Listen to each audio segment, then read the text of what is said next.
Hey, welcome back. We was just here yesterday. This is not a podcast. It's not exactly a live stream. This is just my thoughts with Rob Markman, and I think that's the name of the show. We freestyled that first episode, and I think it stuck. So that's what it is for now. Today's Sunday, right? So yesterday, Saturday was crazy. I was filming my breakdown to Drake's Push Ups. You know, that was the diss track to Kendrick Lamar and Weekend and Rick Ross and Future and Metro and a bunch of people caught some strays. So as I'm recording, Rick Ross, like a snippet of a Rick Ross response came out. And then, the whole thing came out. So I'm like, damn, do I go back in and record another one?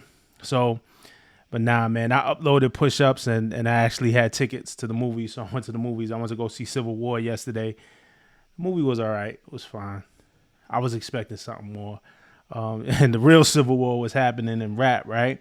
So I was debating doing the Ross breakdown. I didn't know if I was going to go in and do it. Like I said, I'm kind of just freestyling this. I'm doing this just as my spirit moves me to do it. But so many of y'all in the comments were asking me, they were like, yo, do a Ross breakdown, do a Ross breakdown. People were texting me like, do a Ross breakdown. People on my DMs on IG, do a Ross breakdown. And like I said before, I'm doing this solo. There's no crew. It's just me. I'm pressing record. I'm doing the audio. I'm uploading. I didn't know what to expect, right?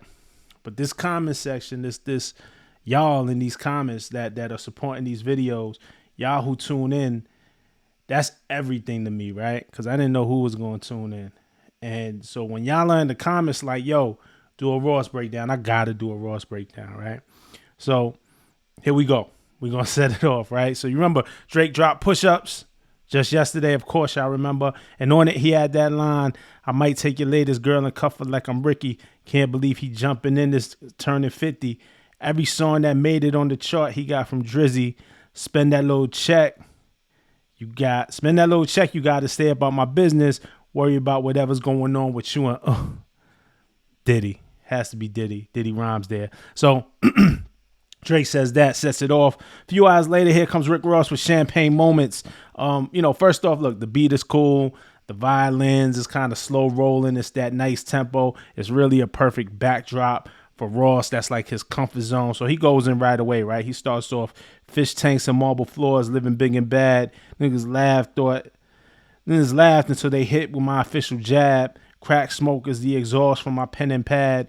Ghostwriters, they get to floss what you could have had.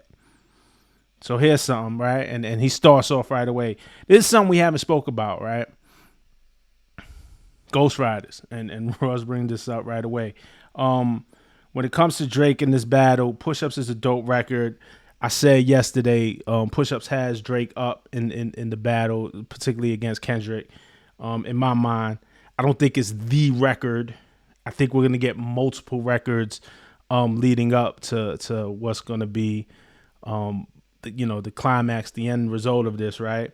We're going to get multiple records, particularly from Drake and Kendrick. So I didn't think Push Up was the record, but I thought it was a dope record. I thought it was a perfect response. I think it puts Drake up. It puts the ball in Kendrick's court, and now Kendrick has to drop something. So I think we're going to get stronger records. I think this is building up. Push Ups is dope. But Drake having writers, right? And I know a lot of people don't like to talk about this. A lot of Drake fans don't like to talk about this. But Drake having writers, particularly the Quentin Miller situation, right, will forever haunt him. So, we had the Quentin Miller references that came out for, if you're reading, it's too late, right? There were about 3 reference tracks. There might have been 4. There were a couple, right? And we had heard it. I think that haunts Drake. That's forever gonna haunt Drake. So here's what I believe. Push-Ups, I believe, and I want to believe, and I do believe that Drake wrote every bar, right? I believe Drake writes all of his timestamp records. The 4 p.m. in Calabasas, 6 p.m. in New York, 5 a.m. in Toronto, 8 a.m. in Charlotte. I believe he writes all of those bars in all those records. And I want to believe that. But I don't know. I can't say for sure. I'm not in the studio with them. And, after hearing the Quentin references, I think there'll always be an asterisk for a lot of hip hop fans, right? There's always going to be that little doubt in your mind. You know, sometimes there's a little doubt in my mind, in many people's mind. It's kind of like if you watch baseball like Mark McGwire and, you know, the HGH, you know, which one of those home runs was Mark McGwire's? Which one of those home runs belonged to the drugs? Like, did he have help with that? Like, we don't know. Again, I believe he wrote push-ups. I want to believe he wrote push-ups. But, you know, Ross does a good job and introduces the doubt, right? There's an asterisk, right? Because we've seen it before. So, look, I know some people will get mad at me for saying that, but that's just me being honest. Again, the whole thing about these videos is I try to call it straight down the middle as I see it. Of course, I have a bias. We all have natural bias. But I try to put that in check and just kind of talk about things as I naturally see it. And remember what I said, too. People are going to get mad, but that's part of battling. I've been saying this throughout these videos. Part of this battling is taking just a little bit of the truth and twisting it in your favor. So we don't know what the truth is. We don't know what's going on in the studio when Drake did push-ups. I think most people believe he wrote it. But Ross takes that little bit of doubt, that little bit of Ghostwriter controversy. And it wasn't even a Ghostwriter because Quentin was credited. It's just we ain't know. But takes a bit of that controversy and twist it in his favor. That's what battling is about. It's not about the truth. It's about perception. All right. So, you know, Rick Ross has some doubts. He's putting doubt in people's mind. So, you know, when he says crack smoke is the exhaust from my pen and pad, ghostwriters, they get to floss what you could have had. He's smart to do this. It's a smart move. I'm not mad at this. Okay, so Ross starts out strong, right? Then he continues with record label taking the loss. Are you in your bag? You a worker wanting the chart. Don't make me laugh. Now, you know, I just don't understand this lyric. I can't quite speak to it. I don't know which label Ross is talking about. Republic. You know, that's where Drake signed. Are they taking the loss? What was that re-up? Too much, you know, Drake gets a bag for the re-up. Are they not making their money back? I don't think he's saying that. Or is he talking about OVO, which Drake has over at Warner? Is it Young Money, which I think Drake is completely off Young Money now. I'm not sure what Ross is really getting at when he says record label taking the loss. Are you in your bag? You a worker wanting the chart. Don't make me laugh. So I don't know if we could call Drake a worker at this point objectively, but I get what Ross is trying to do here, right? Rick Ross, the boss, like the biggest, the boss, like that's the persona. And he's telling us the difference between him and Drake. You know, this also feels like a direct response to when Drizzy said every song that made it on the chart he got from Drizzy, which isn't technically true. Ross was hitting the chart before he and Drake linked. The Boss with T-Pain was number 17 on the Hot 100 in 2008. That was off of Ross's second album, Triller. But the Drake collabs are some of Ross's highest charting joints. We're talking about Money in the Grave was number 7 on the Hot 100. Lemon Pepper Freestyle was number 3 on the Hot 100. I'm On One, which is technically a DJ Khaled record, but I think it originated with Drake. I'm pretty sure it originated with Drake, and Drake gave it to Khaled. It's Lil Wayne, Ross, but it's a DJ Khaled record. I believe that's number 10 on the Hot 100 is where that peaked. But this is a rap battle too. So, you know, I said this last time. All that chart talk, I mean, I could do without it. It's about who's rapping the best. But, you know, that particular line from Ross, more so than anything, is like, okay, I heard your diss, Drake. You a worker wanting the chart. Don't make me laugh. It's a direct line to every song that made it on the chart he got from Drizzy. So Ross goes on to get to mine, tell by my watch, this a different time, living fine. I'm getting high as your shit decline. Who believes he's moving keys in his Louis V's? Run up on you and snatch your chain. Watch you bitches bleed. These are all right. These are good, solid bars. They don't really do much. You know, a lot of, I think in these battles too, you like use strong bars still, but it's to get you to the stinger. It's to get you to the, like, there's these bridges that get you from scheme to scheme so you could deliver the, you know, the you know, it's jab, jab, jab, so you could deliver the hook. You know, jab, jab, jab, hook, uppercut. You know what I'm saying? Like, so I think that's what's going on here. Didn't really say much, but good bars. I don't think any of us believe that Drake was moving any type of work at all, despite, you know, I don't even think Drake really says it, but again, there's a lot of mob ties talk when it comes to Drizzy and all of that. But I don't think anybody ever believed that. You know, I don't know if that's a common conception about Drake or a common thought about Drake is that he was moving keys. Okay, but this next rhyme, I love this next rhyme, right? Feel the pain Feel the pain and just subscribe when you really ride. Either you just getting money or ready to die. B.I.G. give a fuck if you Chi Ali. You got it and you keep it tucked if you be by me. You know, not even an ill diss. I just love when Ross gets to shouting out rappers that came before him. Ross is a student of the game. It's so amazing when he becomes like nostalgic, and he does it a lot in his rhymes. So we all know B.I.G. We don't got to break that down. But shout out to Chi Ali. I wanted to talk about Chi Ali a little bit. He dropped his debut album in 1992. It's called The Fabulous Chi Ali. He was part of the Native Tongues movement. That's A Tribe Called Quest, that's De La Soul, that's Black Sheep, who really kind of brought him in the game. He was a kid when he dropped that first album. Couldn't have been more than 15 at the time. And then he was convicted of a manslaughter charge after the shooting of his girlfriend's brother in the year 2000. So this happened years later. So this is like a childhood rapper. I remember when I was a kid seeing Chi Ali, and it was cool just to see young rappers do their thing on that level. And, he caught a manslaughter charge. He was on the run. He was on America's Most Wanted. It was a serious deal. Eventually, he was apprehended. He did about 12 years in prison.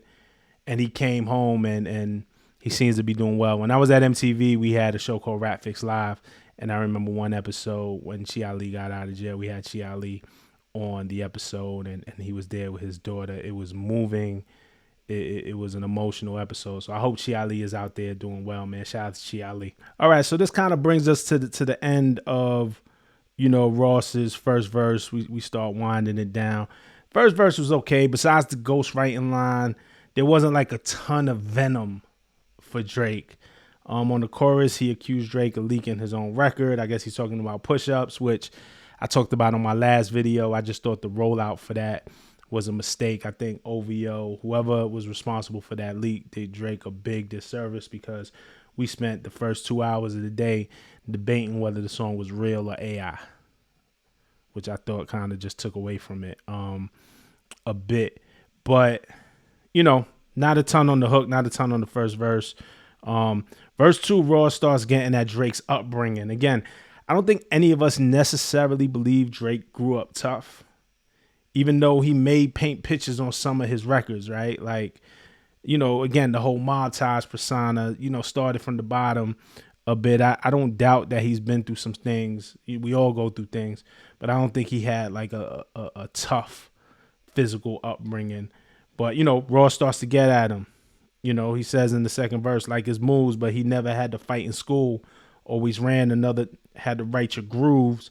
Flow was copy and paste. Weezy gave you the juice. Another white boy at the park want to hang with the crew. He says Drake never had a fight, and somebody had to write your grooves. So again, this is like going back at the ghostwriting thing, and also the fight being the rap, the battle rap, right? So saying, he's just saying Drake never had to really squabble, never really had to get into it physically when he was a kid, and then painting that analogy to have somebody else write his rap. So, Ross is alluding to in this battle that this is not Drake's pen. Again, we don't know, right? But like I said, battle rap is, and when you're battling somebody, it's taking a bit of the truth and twisting it. It's all about perception. Flow is copy and paste. Again, somebody else write your grooves. Hey, this how it go. Copy, paste, now you spit it. That's just the wordplay there. Weezy gave you the juice.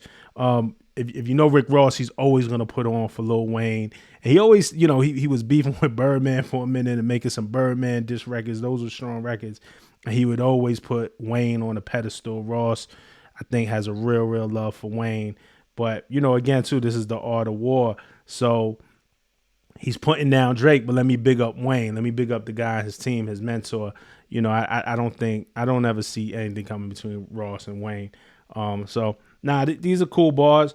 Now the white boy line, now that's funny, and Ross is gonna run with this, right? He's already doing it on social media. If you see it, Ross is gonna run with this. We all know Drake is mixed, white mom, black dad, and I'll tell you, coming from someone like me, right? My mom is black. My dad is white. Drake heard this growing up. Like, he heard this growing up. So Ross is taking it back to the schoolyard, maybe trying to psychologically pick at old wounds for a kid who was brought up with a white mom and a black dad by calling him white boy. This Ross just taking it to the playground, right? Rhyme wise, there isn't like too much here to rattle the cages, but boy, when Ross get on that IG and starts clowning, it's just different, man. Ross will be on Instagram for 3 years straight calling Drake white boy while he's opening bottles of Bel Air, right? Calling Drake white boy while he's mowing the lawn or cutting down trees. Calling Drake white boy while he's like feeding horses or milking cows. Like, Ross is going to run with this for the next 3 to 5 years, guaranteed. All right, but we're going to get on to this next line. Pulitzer Prize winner switching up like dyed denim. Admittedly, I don't get this line. I asked a couple of people too who I know who just rap aficionados. I don't get this line. If y'all know it in the comments, let me know. Pulitzer Prize winner is Kendrick. Kendrick is the Pulitzer Prize winner. So is Ross throwing a shot at Kendrick? Did he confuse it and think Drake won the Pulitzer Prize when it was actually Kendrick? I'm not 100% sure. I can't speak to this. I didn't know what he was getting at. So, and then he goes, told you to stay scheming. I predicted my fate. Got more money than you. Fuck you want me to say.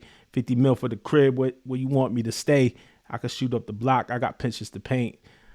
Dope stay scheming line. Obviously a reference to the Ross, Drake, French Montana joint, classic joint from the Rich Forever mixtape. Drake had a killer verse on that, getting that Common. I was arguing with some people about that verse recently. Those were strong bars on Stay Scheming from Drake. He got it Common. So this is Ross just referencing Stay Scheming. I predicted my fate. Then Ross ends the verse with, let you DM my hoe, but got bitches you can't. Let you DM my hoe, but got bitches you can't. Let you get on my songs. It was good for your face. Now, bitch, song, there ain't no room for debate.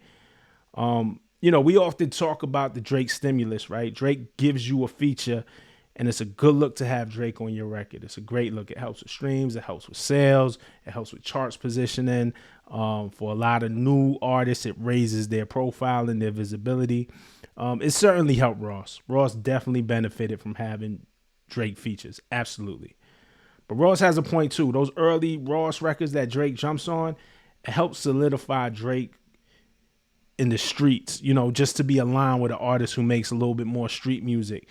And there's a lot of artists that Drake could align with, and there's a lot of street artists that Drake did align with. But Ross definitely helps. It wasn't like he was jumping on records with Ross and Ross was a bum. Anybody who says that is lying. Ross had a stature. Ross had a foothold in the streets and just his persona and his way of rap. So, when he says that you get on my songs, it was good for your face. Ross, it's truth here. It's good for Ross too. Again, it's good for the chart position. Drake was on fire. I think it benefits both of them, man. But there's a cool line. Props to Ross for putting this together so quick, just getting in the mix. Drake mentioned his name, so you open up the door for this. And Ross put this together, it feels like, in a matter of hours. Maybe he had a skeleton laying around. Who knows? Because he hadn't been fucking with Drake for a little while.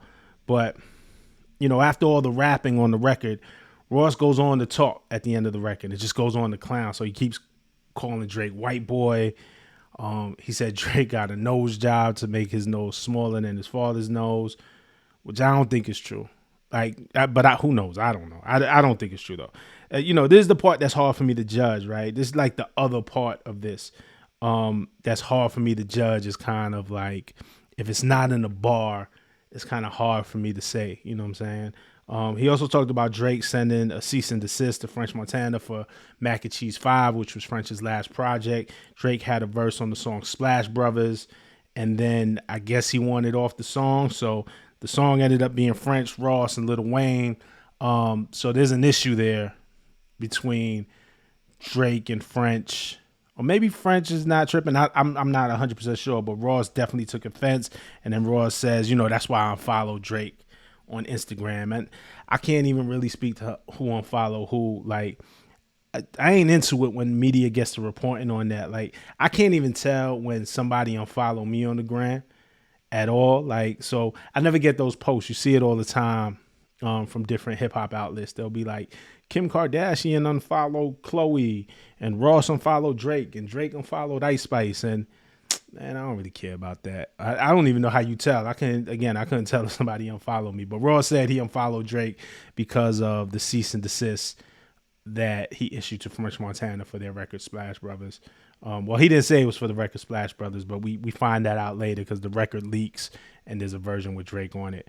You know, then there was Ross saying that Drake was wearing Dockers with no underwear, which is hilarious. Like, it's just jokes. Like, Ross is, aside from being a hell of a rapper, man, one of the best. He's a comedian, but that's hard for me to do. That's funny. I'm like, who even thinks of that? Like, why, dog? And then, he talks about the 6-pack surgery allegations. We've seen those rumors too. We've heard about rumors about Drake and lipo or whatever type of cosmetic surgery.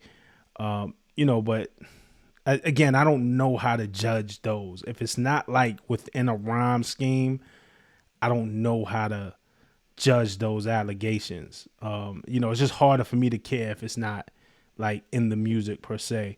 Overall, I think the record was cool. And this is coming from a Rick Ross fan. I love Rick Ross. I think Ross is amazing, man. Like I'm a big fan of Ross. I know him personally. I did one of his early interviews, maybe his first interview in Double XL back in like 07, maybe I did. I think it was 07. I mean, look, Ross got my number. I got Ross's number. I'm a big Rick Ross fan.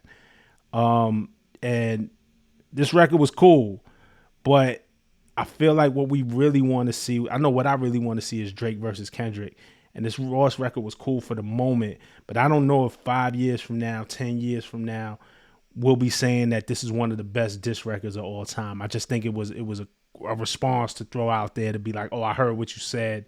Okay. Like, you know what I'm saying? You want to play, I could play too. But what Ross is king at, right, is Ross knows how to make it entertaining. So he's already on IG clowning Drake today. Drake posted the screenshot of his mom texting him, asking him what the beef is about. And, so now Ross is like, oh, you told your mommy on me. And Ross is just not going to stop. The same way he clowns 50 and continues to clown 50, Ross is a master at that. He's a master at rap too. But I just didn't take this diss record like so seriously. But man, I know the meme's not gonna stop. It's gonna be 5 years, and we still gonna be getting them white boy IG stories from Rick Ross. I know it, man. Ross is so petty. Ross is funny, man. So he's gonna make it hard for Drake. He's gonna make it embarrassing for Drake. But look, man, these are just my thoughts. They're all subjective. I try to keep it balanced as usual, but let me know what y'all think. I need y'all to like. I need y'all to subscribe, leave comments. I'm here. I know a lot of y'all love this record, so y'all might be disappointed with the breakdown or what I'm saying, but I don't know. We'll talk about it in the comments. We'll see. And I fully expect Kendrick Lamar to respond. So we're gonna be seeing another one of these soon, I'm sure, man. But until then, I'm with y'all, man. Thanks for watching. Peace.